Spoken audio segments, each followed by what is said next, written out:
एक बार एक शिकारी शिकार करने के लिए जंगल में पहुंचा।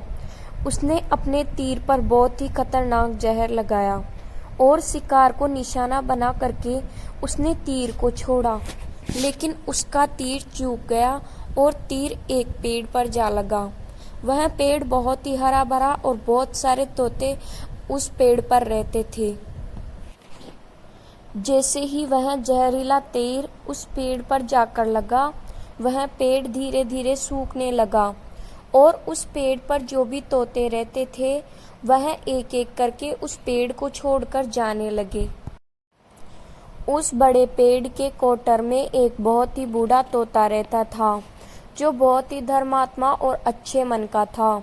सभी तोते उस पेड़ को छोड़कर जाने लगे थे, लेकिन वह बूढ़ा तोता जाता था, दाना लेकर के आता और उसी कोटर में आकर के बैठ जाता था, परंतु उस पेड़ को छोड़ने को तैयार नहीं था।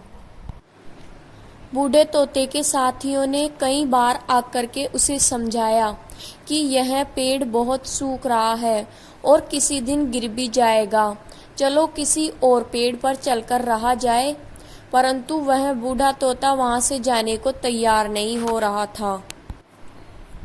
अब यह बात देवराज इंद्र तक पहुंची। उन्हें बताया गया कि एक तोता है, उस पेड़ पर एक जहरीला तीर लगने के कारण सूखने, गिरने और खत्म होने के कगार पर आ पहुंचा है, और एक बूढ़ा तोता अभी भी वहीं पर रह रहा है। वह दाना लेकर आता है और वहीं पर रहता है, जबकि उस जंगल में बहुत सारे पेड़ हैं, लेकिन वह उसी पेड़ पर रहता है। देवराज इंद्र प्रकट हुए और उस बूढ़े तोते से कहने लगे कि आप बहुत धर्मात्मा हैं, बहुत ही अच्छे मन के हैं, लेकिन आप इस पेड़ को छोड़कर किसी और पेड़ पर चले जाइए, क्योंकि यह पेड़ कुछ ही दिनों में गिर जाएगा।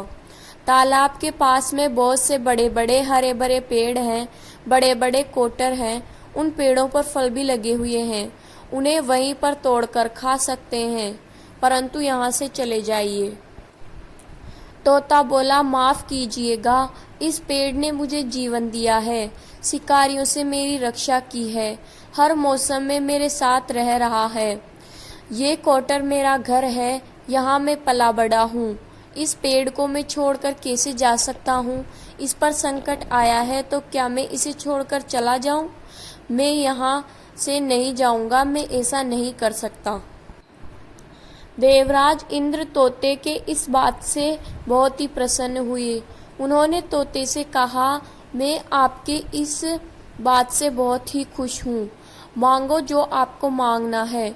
उस बूढ़े तोते ने कहा, मुझे बस इतना मांगना है कि जिस पेड़ ने मुझे जन्म दिया, जहाँ मैं रहा पला बढ़ा, जिसे आप मेरा जन्मभूमि कह सकते हो, आप इसे फिर से वैसा ही हरा भरा कर दो जैसा यह पहले था। देवराज इंद्र ने अमृत से उस पेड़ को सींच दिया और पहले की तरह हरा भरा कर दिया। अब वापस से उस पेड़ पर आकर के बाकी तोते रहने लगे। वह बूढ़ा तोता कुछ समय तक और जिंदा रहा, फिर उसकी मृत्यु हो गई और वह स्वर्ग सिधार गया।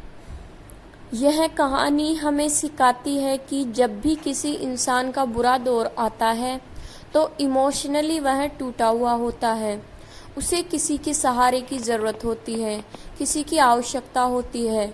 अगर आप ऐसे समय में उसे छोड़कर चले जाएंगे, उससे बात नहीं करेंगे, मुंह मोड़ लेंगे, तो आपसे बुरा कोई नहीं है, क्योंकि आप किसी के सुख का साथी बने या ना बने, लेकिन आपको किसी के दुख का साथी ज़रूर बनना चाहिए।